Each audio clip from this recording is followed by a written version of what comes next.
Minkah Fitzpatrick has had a curious roller coaster the last 2 years. Early praise, flashes of brilliance, then a noticeable drop-off. Then suddenly, boom, Miami Dolphins trade. They sent Jalen Ramsey and Jonnu Smith the other way and brought Fitzpatrick down south. Some saw it as a gamble. Some saw it as a reset. What really matters is whether this new environment can unlock what seemed to sputter in Pittsburgh. So here's the thing. Fitz got shuffled out because production dipped. Cornerbacks, coordinators, defensive schemes changed, you name it.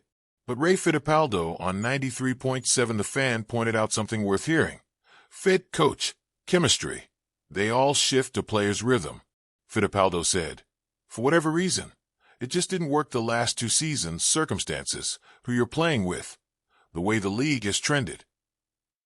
Then he asked the question we all ask. What if Miami is the spark Fitz needs? Let's break it down. In 2024, he clocked 96 tackles, his second highest ever. Only missed 4 tackles the entire year. That's nearly flawless tackling.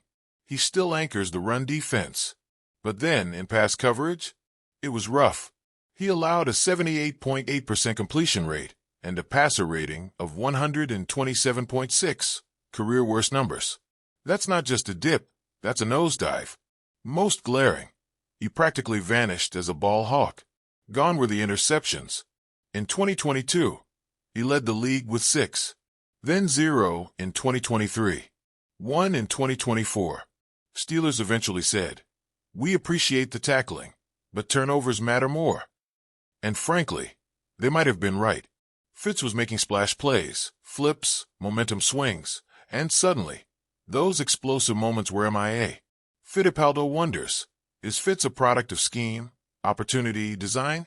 He pointed out that when Fitz was earning All-Pro honors, he had freedom, could sit back, read quarterbacks, jump routes. Now the NFL shifted. Fewer deep shots, fewer one-on-one chances. More too-high safeties patrolling deep, quarterbacks playing safer between the 20s. Those changes hurt Fitz's value. But here's a question. Wasn't he still getting targeted? Yeah, 52 passes last year, and 41 were caught. Defenses weren't avoiding him.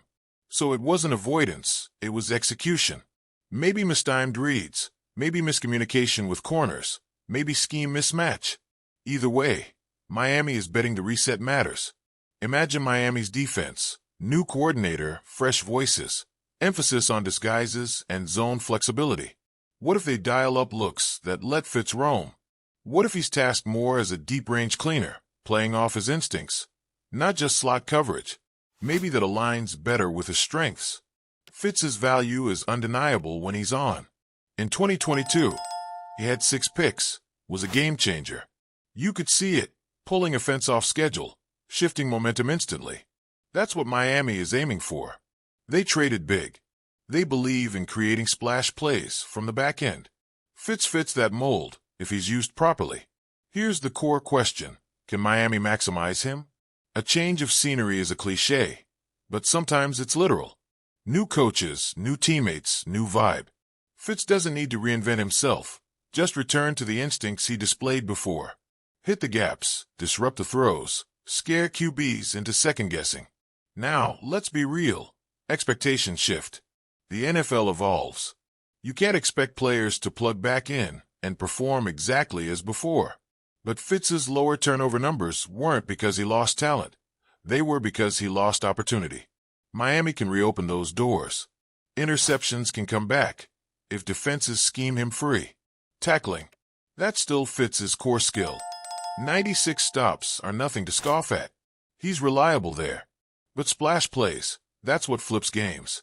Fittipaldo said, I would not be surprised at all if Minkah had another really good season down in Miami this year. That's faith, but it's grounded in stats and sight lines. Let's talk matchups.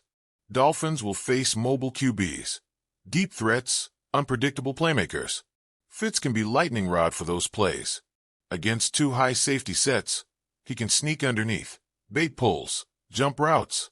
Against RPO-heavy teams, he can be hybrid box defender, read phase disruptor.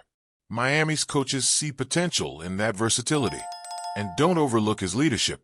Even if interceptions dried up, Fitz remained vocal, in film rooms, in the huddle. He's anchored T-boxes, coaching younger defensive backs. That kind of presence can elevate a unit beyond simple stat lines.